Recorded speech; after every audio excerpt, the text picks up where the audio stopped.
Número 5.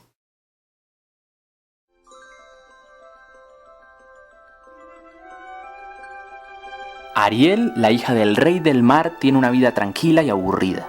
Su sueño es visitar y convivir en el mundo terrestre y contactar con los humanos, así que en un ataque de rebeldía intercambia su celestial voz por la posibilidad de tener piernas y formar parte de nuestro mundo.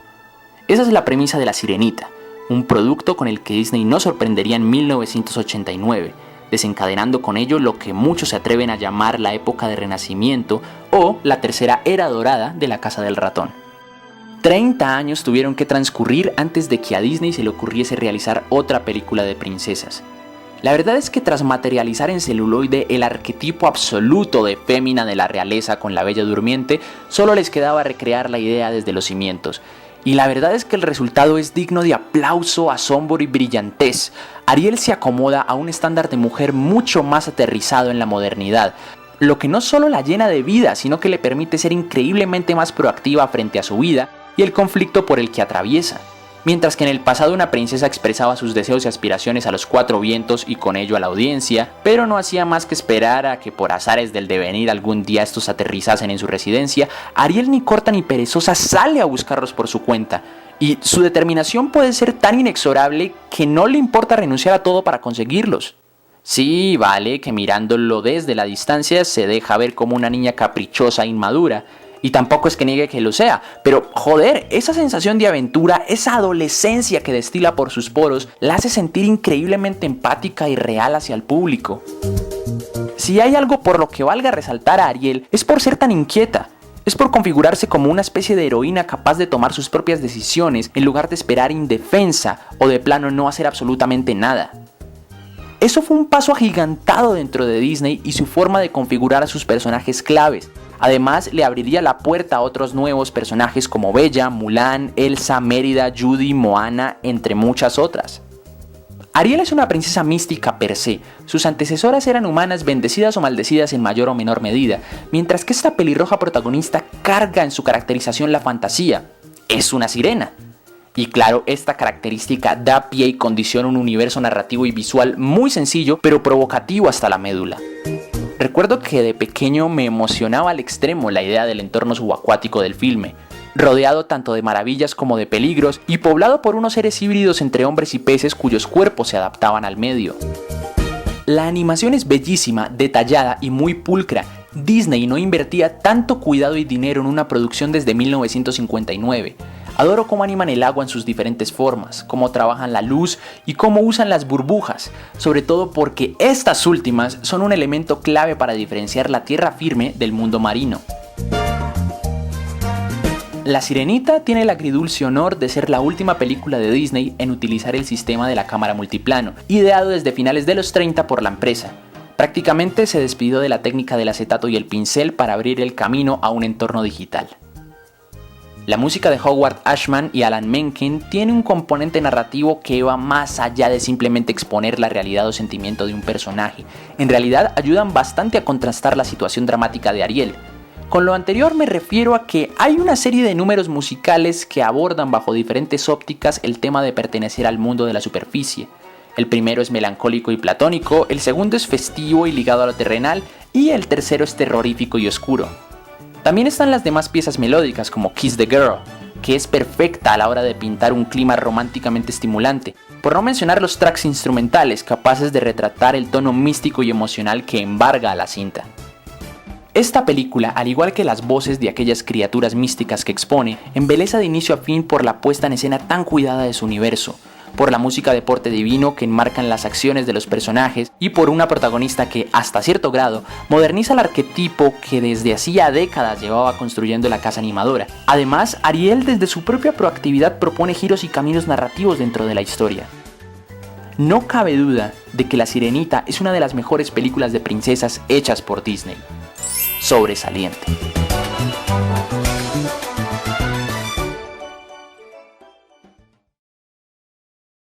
Número 4.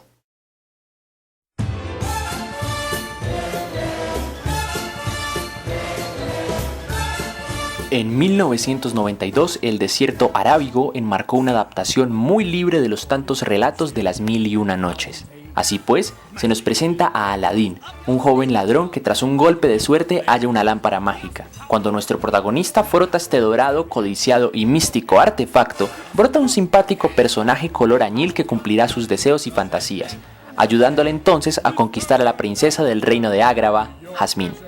Aladín es la versión para niños del clásico cuento de princesas de Disney y más concretamente de la Cenicienta y de la Bella Durmiente. Solo mírenlo detenidamente, tenemos a la hada madrina que suple una figura paterno-filial con el héroe, el palacio imponente que se dibuja como una aspiración, un modo de ascender y superar la condición original y humilde del protagonista, el interés romántico que pertenece a la realeza, y el villano con cayado mágico, ave de mal agüero que reposa en su hombro y metamorfización incluida.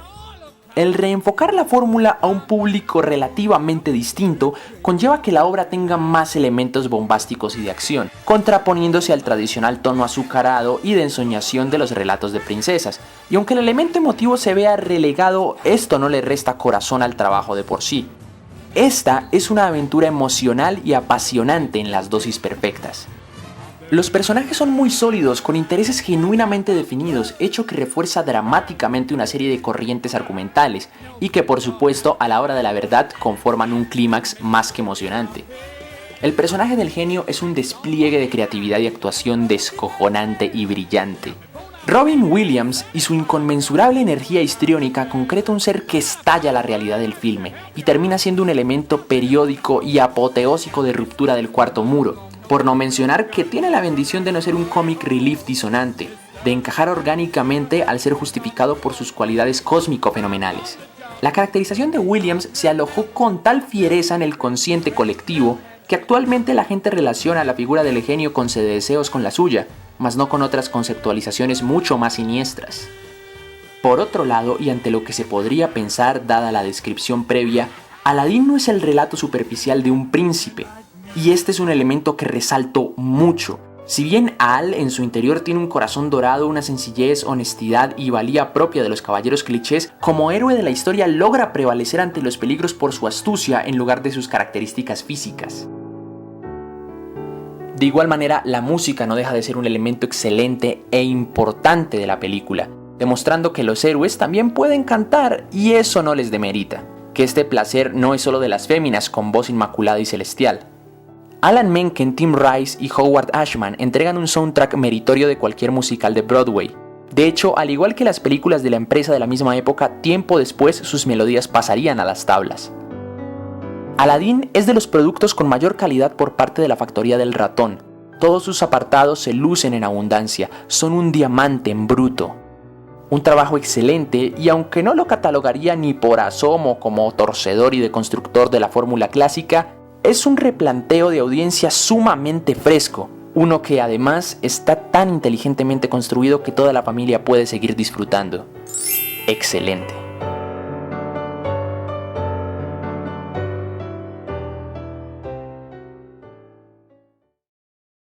Número 3.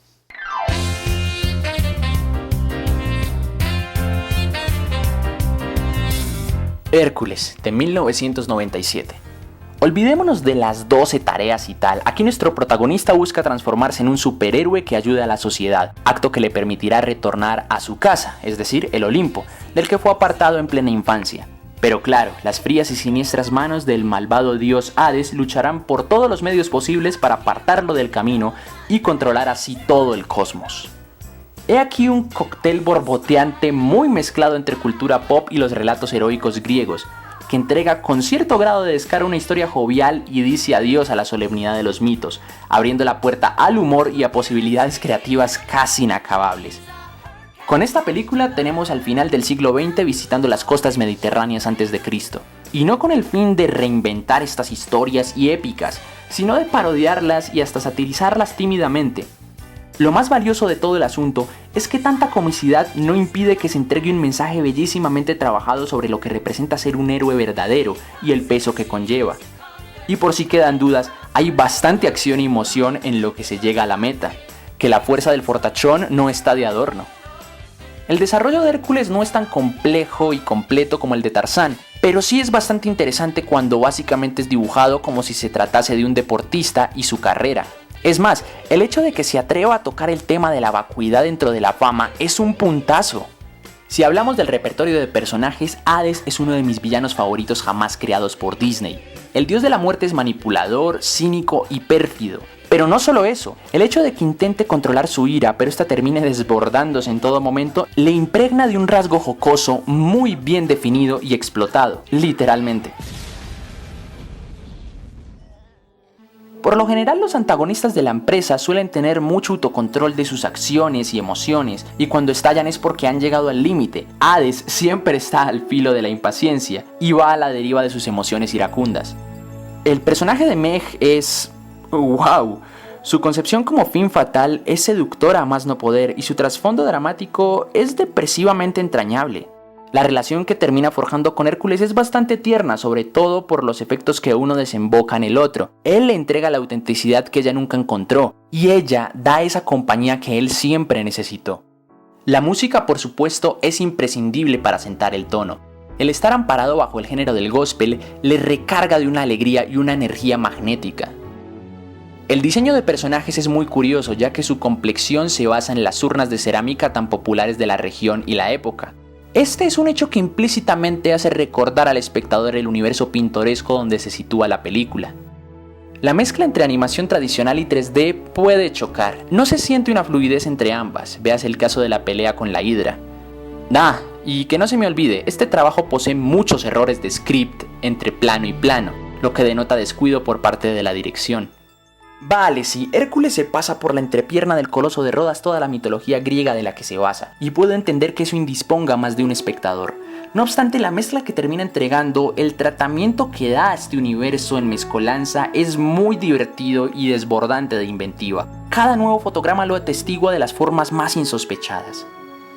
Adaptar un relato griego por parte de Disney era una tarea arriesgada y jodida, precisamente porque estas historias suelen ser demasiado tristes y descarnadas. Siento que el resultado y las decisiones de la empresa ante el proyecto fueron un acierto certero, tan divertido como creativo y emocional, con estilo y respeto hacia el material base. Muy buena.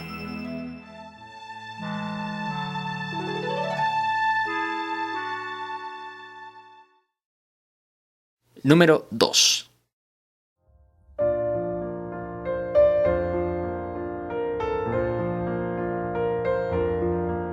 Transcurría la mitad de la década de los 50 y Disney llevó a la pantalla grande una de las historias más sencillas de su catálogo, pero también de las más auténticas y hermosas.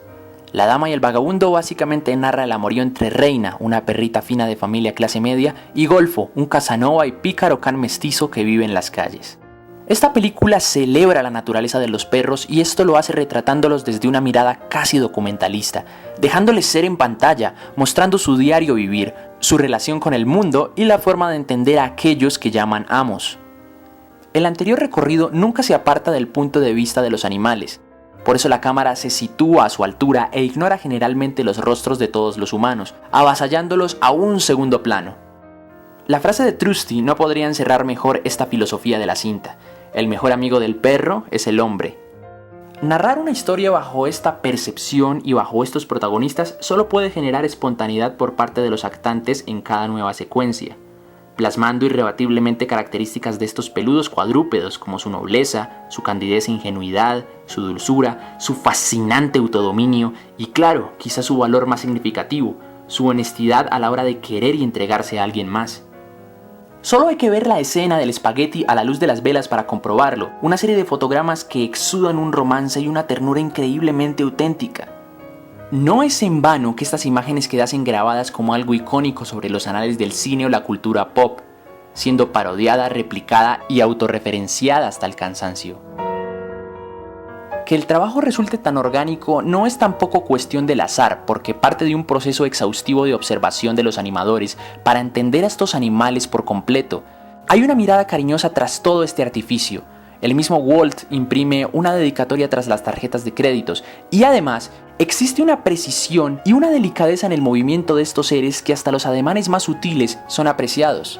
Nada más hay que ver las inquietas orejas de Golfo, el caminar saltarín, rítmico y fugaz de Jock, las gesticulaciones de Reina o simplemente el batir de colas de todos los canes.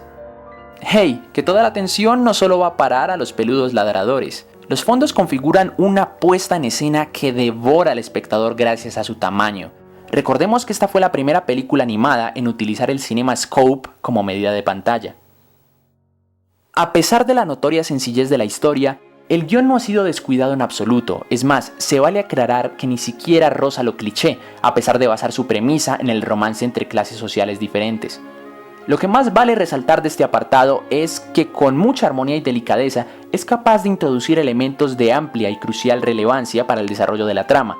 Tal es el caso del carro de la perrera, de Tonis, de la tía Sara o de la rata abyecta del final. Para muchos puede que este aspecto no tenga nada de virtuoso, pero es todo lo contrario. Muchas películas actuales, incluyendo de la propia Disney, bien se beneficiarían de tomar nota de lo que esta cinta hace, porque en más de un momento pecan por ser demasiado evidentes con sus intenciones narrativas.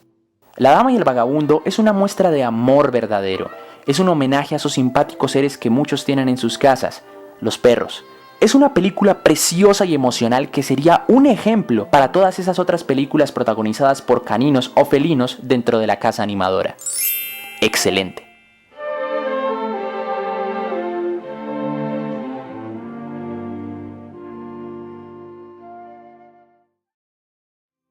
Y el número 1 es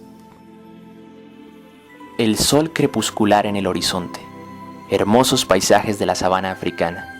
Animales salvajes que despiertan de su extenso letargo y que, convocados por su gobernante, se congregan bajo la gran e imponente Roca del Rey, lugar en donde se postran a los pies de la formación pedregosa en son de respeto y alabanza frente a su neonato soberano.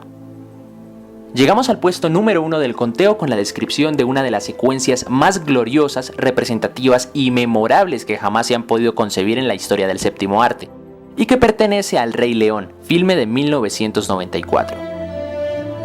No es sorpresa para ningún espectador habitual del canal que este sería el primer puesto. Hace unos años ya me explayé en prosa explicando las virtudes y los elementos que hacen brillar a este filme. Sin embargo, no quisiera avanzar sin dedicar unos cuantos apuntes anexos. Este largometraje fue pensado desde el inicio para ser una oda a la naturaleza, a su fuerza cíclica, a la importancia de la cadena existencial de la que somos parte.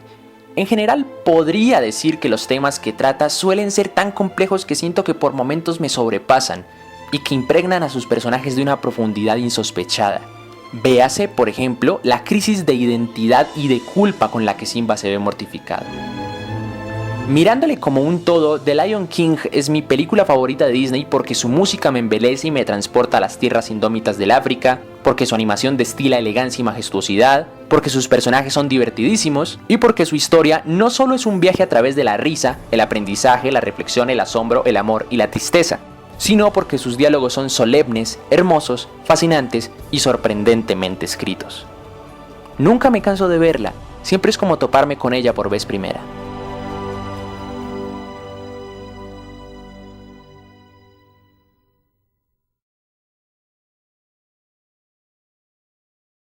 Mención honorífica. Hacer este top sin mencionar aquella obra primigenia de 1937 me habría parecido un improperio. No sería más que dejar incompleto todo este especial de 4 partes. Además, Blancanieves es de esos primeros acercamientos que tuve al cine.